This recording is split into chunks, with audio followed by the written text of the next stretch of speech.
This week's featuring of you is now underway.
Is Nicole Dollanganger here on the SundayGlide Spotlight. Title track from an LP teaser, 5 tracks thus far, from an album that's coming later this year. And we'll find out exactly why. But the title track from that, and so that would be an unofficial first glide by Nicole. Heart-Shaped Bed, get the title down, and you can find it on her Bandcamp. I went out and got the tracks that we're playing here today. We love supporting new music artistry. And we kicked it off. Just thought, I changed the track this morning, I'll have you know. I was going to play something from the last album where Grimes got involved and created a co-op, effectively, called Erie Organization, so that she could showcase and introduce Nicole's music, because she felt it was being underserved, not out there far enough. So that was pretty cool. But needless to say, decided I would go back further because I've known about Nicole's music from like the beginning of this decade, believe it or not. We met on social media about 8 years ago, and she told me about her music artistry. I think I went to her Tumblr and then eventually heard a great track called Coma Baby that I ended up, when I was posting something called Song Gem of the Moment, and included it there. It's a really cool track off an album called Curdled Milk from 2012. I decided I would play Dog Teeth because I wanted to send something out to Freddie. Don't you think that's funny, Nicole? Oh, sorry, I just started hearing you. You just came in for me. Yeah, well, I was saying to those listening that I played Dog Teeth and dedicated it to Freddie.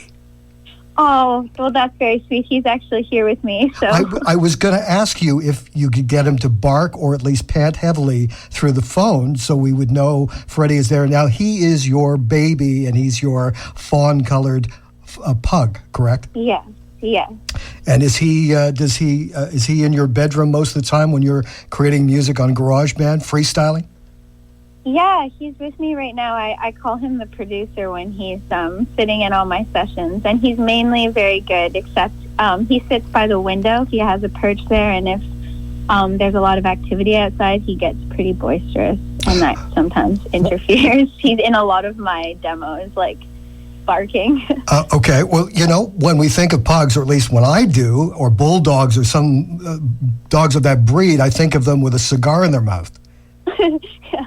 Right, so it fits the motif. So, let's jump right into it because, there's so many aspects to what you do. You're completely unique. You've been making music now since the beginning of the decade. The first record dropped in 2012. There was another album shortly thereafter.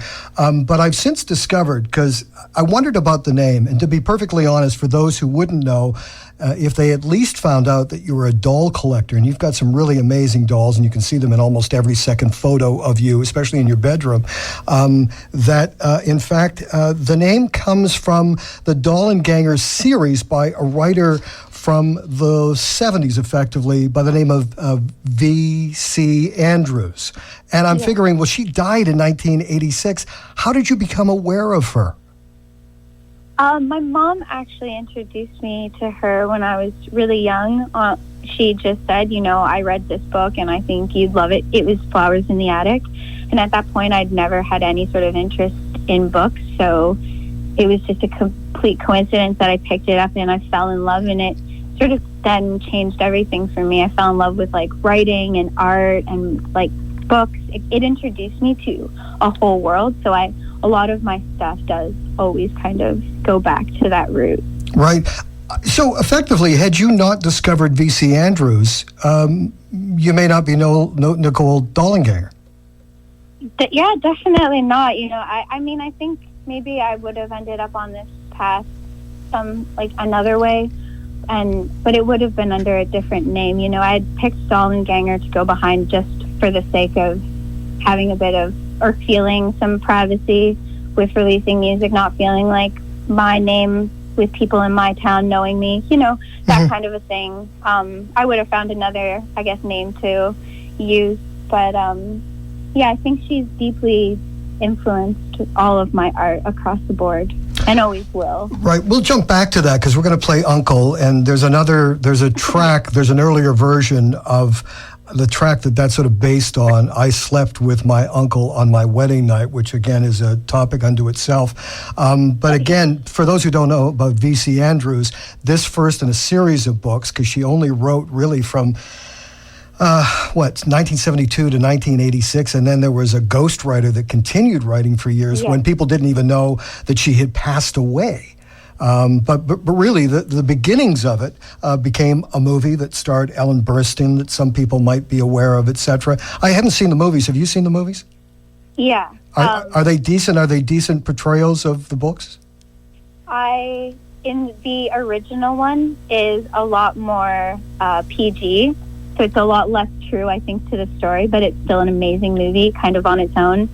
I didn't see the remake, though, not fully through. I wasn't really feeling it, so I turned it off. So I'm very sensitive about it. Yeah, no. Well, I heard that they didn't go far enough with the remake, and in fact, that Ellen Burstyn was a better grandmother, if you know the story, so it worked better. It was a little scarier, which I guess it really needs to be based on what it is.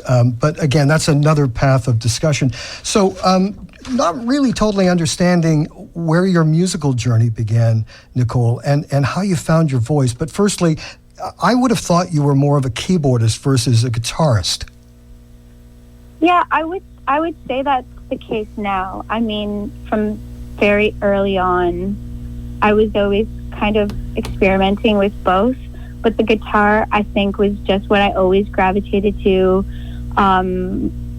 more often, because with a guitar it was very easy to kind of create rhythm with like a picking pattern, which really helped me with like flow ideas and lyrics, whereas on piano I was inexperienced and I felt very limited to kind of just chords. So I've really grown to love the piano, but I definitely, the majority of my older stuff was all guitar. Well, I kind of imagine that you start with a poem or a series of words, and then you find a kind of musical tone to back it up with. Is that accurate? Yeah, well, for me, it seems the like most natural way that it can go for me is I do have like a poem, or maybe just like an idea, a concept, a line, a song title, and then as long as I have sort of like that initial root idea, then it's very easy for me to, take it to the piano and get a progression I feel fits the vibe, and then kind of just start freestyling over it until I get something I like. I like to kind of write. I feel like my lyrics are strongest though when they're being written with the melody, and they're not being written and then kind of forced into a melody. I've got to say that when I go back to the early records, they really are quite developed for somebody who's basically doing this, for lack of a better reference point, on a whim. It's a hobby, and you're doing it from your bedroom, and you're not really sure of how to approach it, but you're doing your best, and you're getting great reactions, etc.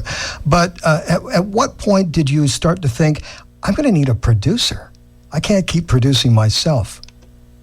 Well, I didn't really have like a I need a producer thought, but I guess for Natural Born Losers, it was at that point when I was like, yeah, I'm kind of feeling a bit like limited, always just working by myself in my own way, and I would love to kind of, work with someone, have someone properly record me, just use better equipment, that kind of thing. So that was what I did for Natural Born Losers. Where other people started to kind of come into the project as well. Now, again, the sound of the new tracks, they sound much more fleshed out from a production standpoint. Obviously, just taking music into a studio and working with people who are there all the time, that's what they do. Was it you that chose who was going to engineer and produce tracks that we've heard from? I mean, this record was still like a record.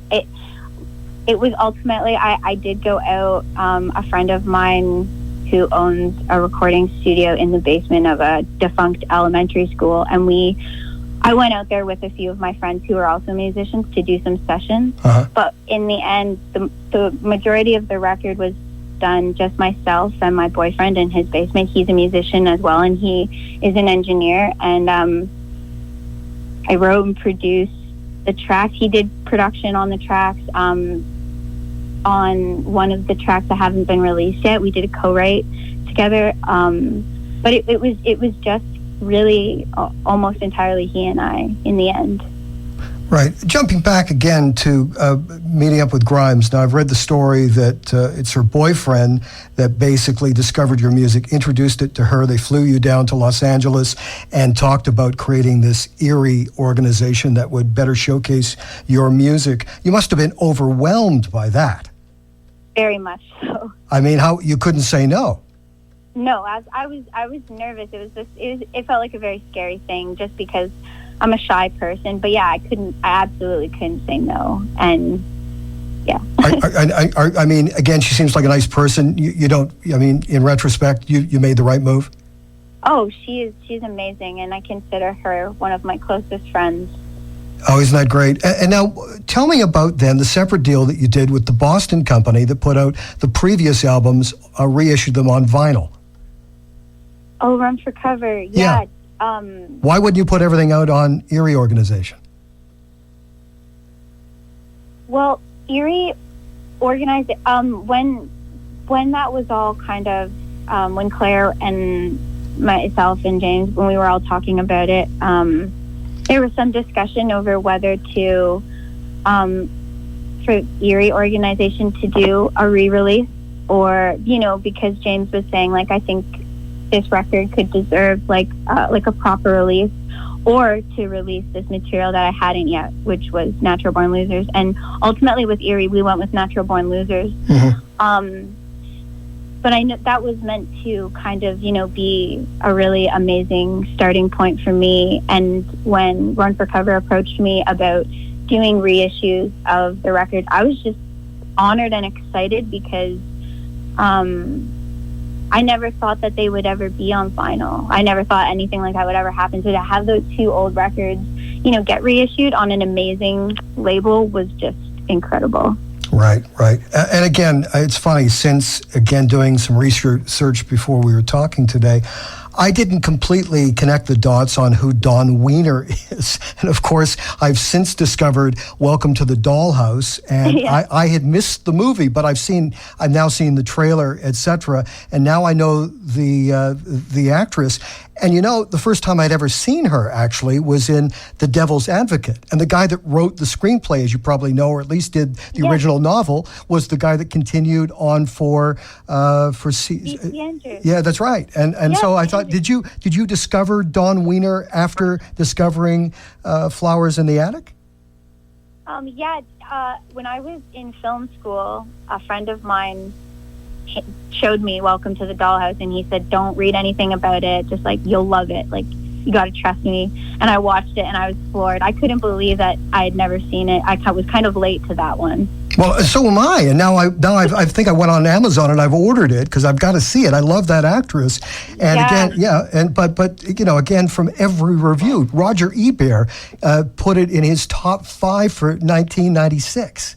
Yeah, it's a spectacular movie. This is what I hear. Yeah, no, it went over well at TIFF in the day, and Sundance, also one of the most celebrated films of that time. But isn't that interesting? And so that's also another sideline to all of this, because your music is so cinematic, Nicole. Why have you not made short films, etc.? Yes, based on your background with Ryerson and doing film studies, etc. Well, I am a film school dropout. I struggle a lot. I love film, but, I went into an intense film program that was about not just writing or, any sort of one specific field. It was everything. And I am not like a camera person. I'm not that way inclined. And so I've always kind of shied away from that. And it just, within like my own like music project and everything, I've always wanted to do music videos. I've just,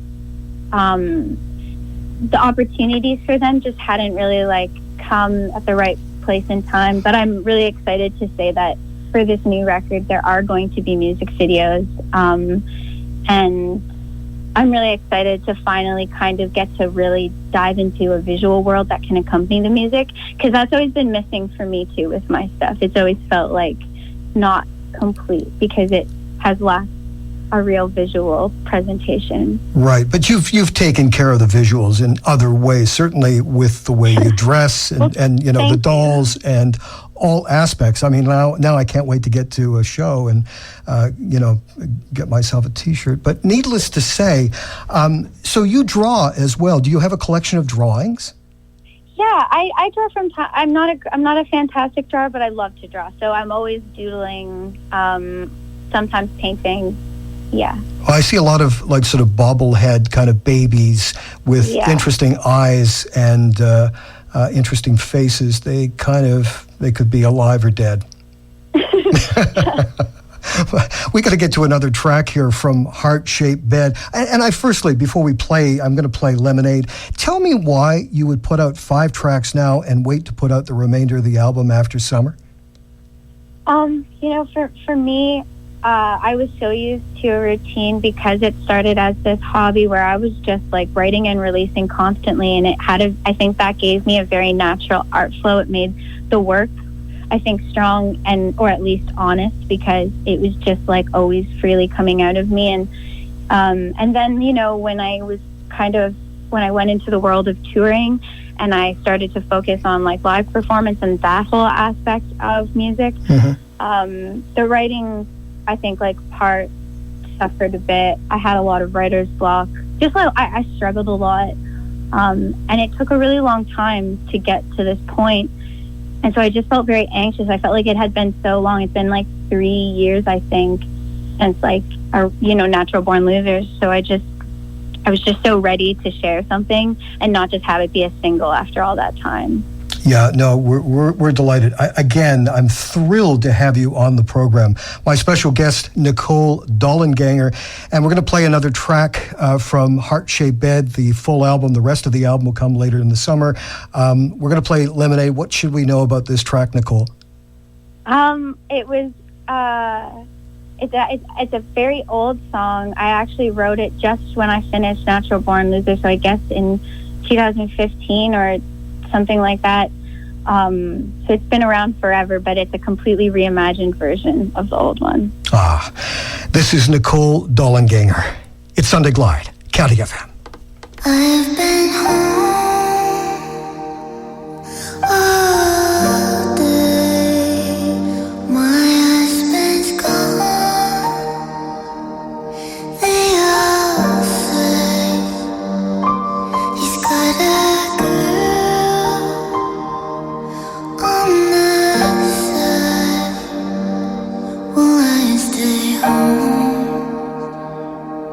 all day?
spectacular track, part of the 5-track album teaser from Heart-Shaped Bed by the one and only Nicole Dollanganger. The full album, the remainder of the album will come likely in September. My very special guest, Nicole Dollanganger, live. We'll continue our conversation. Don't go away. Get your tickets for the 5th annual Rock and Review fundraiser Thursday, May 17th. County Youth perform live with professional community coaches, celebrate rock programming, and support the Prince Edward County Youth Center. Be entertained by performances from Justin Rutledge, Jada Kelly, Astrid Young, Caleb and Megan Hutton, Dan Dayton and Kim Inch, and local youth. Tickets just $25 at the Regent Theatre box office or online at theregenttheatre.org. Special thanks to Ian Laurie for sponsoring this ad. 50 on it, 50. The Picton Kinsman Club wishes to thank all of their donors for their contribution to the 8th annual Kinsman Auction held on April 21st. It was a great success, and your help allows them to continue to support local charities and community programs. All proceeds generated stay in the county. A list of donors is available on the Kinsman website at pictonkinsman.ca and on the Kinsman Community Bulletin Board, Eastlink Channel 10. Thank you again from the Picton Kinsman. Connecting the county every minute of every day. We give you the fun stuff, and we're there for you in times of emergencies. This is CJPE, better known as 99.3 County FM. The voice of the county. Listen to us live anywhere at 99.3 countyfm.ca. County FM, it's where we all come together. Yes, it's Sunday Glide with Bobby Gale at www.993countyfm.ca. We now return to our final segment. This is Bobby Gale, and of course, this is where we blend left to center faves by leading edge artists until the 4 o'clock jump every week. And in hour 2, we welcome a live musical guest most weeks, and we are thrilled to have the one and only Nicole Dollanganger live from, are you back at home in Stouffville? Yes, I am. And you're still living at home, is that accurate? Yeah, I'm at home right now. You're still, and you record music in the same room that you grew up in? Yes. That's fantastic. And your mother was a collector, or she actually sold dolls? She's a doll collector, and she also refurbishes and kind of recreates dolls. Like, she refurbishes dolls. And so her fascination with them stems back to her childhood as well, or? I think so, definitely. But also, just with the kinds of dolls that she collects, are mainly carnival dolls, they were kind of considered worthless chalkware carnival prizes at the time, but because of how delicate chalkware is, when they survive, they become incredibly rare, and the ones that have survived, it likely means that someone loved it and took really good care of it. So I think dolls, both her and me, represent a lot of love and care. Well, I think you've probably upped the sales of collectible dolls based on your fans, right? And it's funny. I read something really sweet, and you identified it as sweet as well, that some of these chalk dolls that, again, date back almost 60 years, I guess, to the 50s, because of how delicate they are, that the lips that might have been red back in the day when they were brand new are all worn away because little girls had kissed them so much. Yeah, I have a Campbell's Kids doll.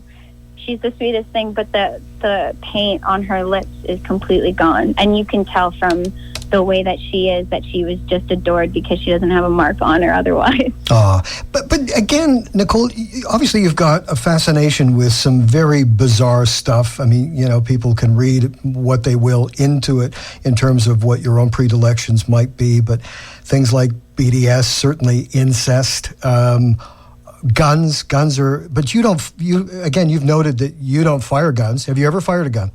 No.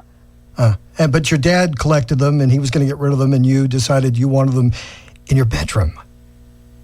He actually, he had 2 rifles, but he had them in his basement on this shelf that he had constructed out of wood when he was a kid, but it was gorgeous piece. And so when he told me he was just going to get rid of it, I was like, don't get rid of it. I'll just put it up in my room. I don't care. Right. He made it when he was a kid, when he's very young, and it's beautiful. So, yeah, so I keep it in my room. Yeah, so it's part of the family. Yeah. These are like heirlooms, effectively. But old relics not intended to be shot. There is the difference. Yeah. Tell me, again, now I think there are more similarities to what Lana Del Rey has been doing. And I know you're a fan, and certainly your fans are also fans, because I've now checked out a whole bunch of mashups, especially one with Ultraviolence, and forget what track they chose of yours. But needless to say, with the new sound on the album, you seem to be moving in more of that direction. If somebody said, "Hey, we want to use one of Lana's producers," would you be adverse to that, or would you in other words? I think she has her sound. I think you have your sound. But if people want to sort of take you in a certain direction now that you've got so many more people involved and offering advice, how do you deal with that? What's the buffer for that? Well, I think with producers, I myself am a producer, and I love to produce. And with Heart Shape Ed, I completely fell in love with that whole process in a way, and I learned a lot in that period about, even engineering and all of this. So I think any, person that I could collaborate with, I still feel like my voice and my opinions would come through, like, regardless. I don't think that working with a similar producer would create a problem. Right. Jumping to the live show, because we want to wind things up here, and you've got some dates coming up with some hardcore acts. Some people who would now hear your music through, let's say, this spotlight and go, "Oh, I want to see Nicole live," and you're opening up for an act that they have no interest in, would ask perhaps why you would align yourself with a hardcore act when they might think of something a little lighter, poppier, whatever. What do you tell those people? Well, I think, I've toured with Code Orange before, and when I first did it, I definitely had some nerves. I had nerves, especially about a crowd that's coming out for Code Orange, how well they're going to take to me. But we were surprised that the tour went really well, and it was a great tour. And I love the bands, on this bill. I love Code Orange. I love Twitching Tongues. I love Vane. I think I understand what you mean, about like some people who would be coming out that maybe wouldn't be inclined for that part of it. But I know when I toured with them in the past, everyone worked really hard to make sure that people that were there coming to see me were able to do so, and also plenty of time to kind of move towards the back of the room if they didn't want to kind of be in all the chaos that comes with the heavier stuff. And I think diverse acts are something that can just it just introduces people to new music, because there's also been so many times where people who came out to see me ended up being introduced to Code Orange, something that they, hadn't been because they weren't listening to heavy music, and they actually loved it. Mm-hmm. So I think there is crossover to be had there, and there's power in sort of young artists all supporting each other. And I think more and more we are seeing that these tours are really successful when they are diverse, and it's not just one genre across the bill. Yeah, no, I love that presentation. I think, again, as you put it, hard and soft, presenting that in one evening, I think is a good cross-section. Yeah, and I think opening out my set for opening for Code Orange will be great. It'll only make them, all the more heavier than they already are because of how soft my stuff is. Well, but it's funny. I was reading, one journalist who basically identified the fact that there's this hard veneer on hardcore music, but the essence of it lyrically is quite soft. But conversely, the veneer of yours is quite soft, but when you investigate and you listen closely and read the lyrics, you might be aghast at what you're reading and going, is this for real? Like the track that we're going to go out with, I slept with my uncle on my wedding night, which again, jumping back to V.C. Andrews, apparently that was the name of one of the only pieces that was ever published by her, and nobody knows exactly where it was published, and it was many, many years ago, almost 37, 38 years ago. So did you... Now, I know that you recorded an earlier version of it, and I just heard it in the last couple of days. it's obviously the same song, and you've now retitled it Uncle. Was the piece, did you discover the piece and then write the song, or did you find that there was just a similarity in the theme of what you wanted to write about, and so you titled it accordingly, or how did you come up with that? Well, as a diehard C.C. Andrews fan, the elusive I slept with my uncle on my wedding night pulp confession piece was just something I scoured the internet for so long, and I just was desperate to find it, and of course I never did. Right. And then it sort of provided this really cool window for me where then I was like, I can kind of just like imagine so I use that as inspiration to kind of like create something of what I imagined that would have been like that piece. But it was also just a cool way for me to kind of like do that and use that to kind of express my own feelings under a mask of sorts, because it's like I'm exploring this lost, piece of writing. Who knows what it was? Right. It just provided a kind of freedom sense for me with that one. Yeah. Yeah. But it's also a very taboo subject. Obviously, we're talking about incest and having sex with. Well, I mean, it's just a variety of things, isn't it? And it's funny. Just going back to the topic of V.C. Andrews, in the day when she was writing, apparently her mother would admonish her for writing such themes. She spoke of them as unspeakable topics. But, they weren't unwritable as far as Virginia was concerned from a writing standpoint. Does your mother comment, and does she dissuade you from writing about certain things, or is she just happy with whatever makes you happy? No, my mother never, she never tells me anything, that I can or cannot do creatively. And I also, she respects my space and my privacy and everything. So if I'm, saying to her, like, I don't really, don't listen to these songs, she's not going to do that behind my back. She respects that I'm, just doing my thing. Yeah, she's got to be very proud. Yeah, she's a huge support system, too. Was she the first person to hear you sing in the house? Yeah, she would definitely have been, for sure. Right. And you've been singing since you were a child, or just since you were a teenager? Always singing, but just to songs. And then, I don't know, when I had got my laptop and I realized that it came with this free program where you could record stuff, it just like opened doors for me. And I was like, ooh, this means that I could sit here and record something. And I didn't really know how to play the guitar or anything, but I got like something going. And then I just was kind of, from that point on, I never really looked back. Well, I imagine that Heart-Shaped Bed is going to be well received once the full album is out, and hopefully, as we talked about off mic, perhaps by September.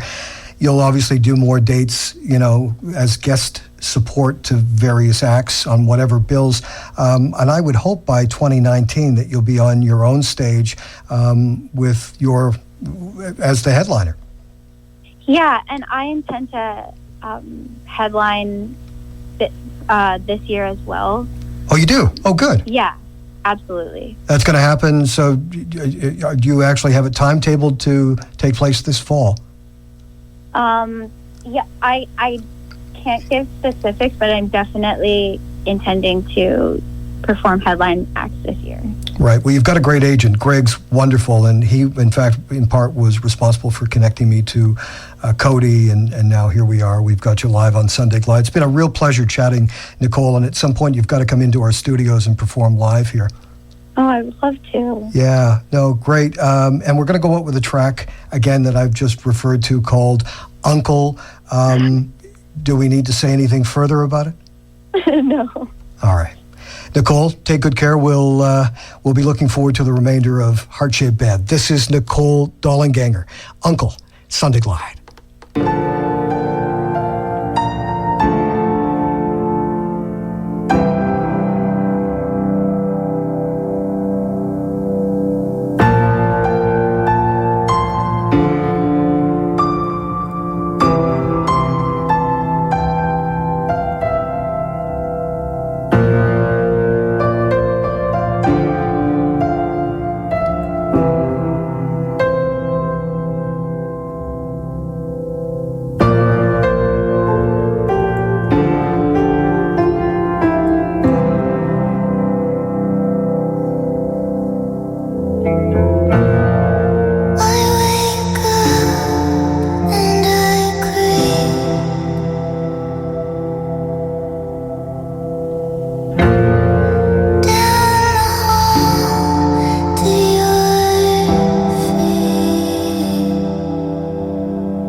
That is Nicole Dollanganger here in the Sunday Glide Spotlight, and the track Uncle, a standout track.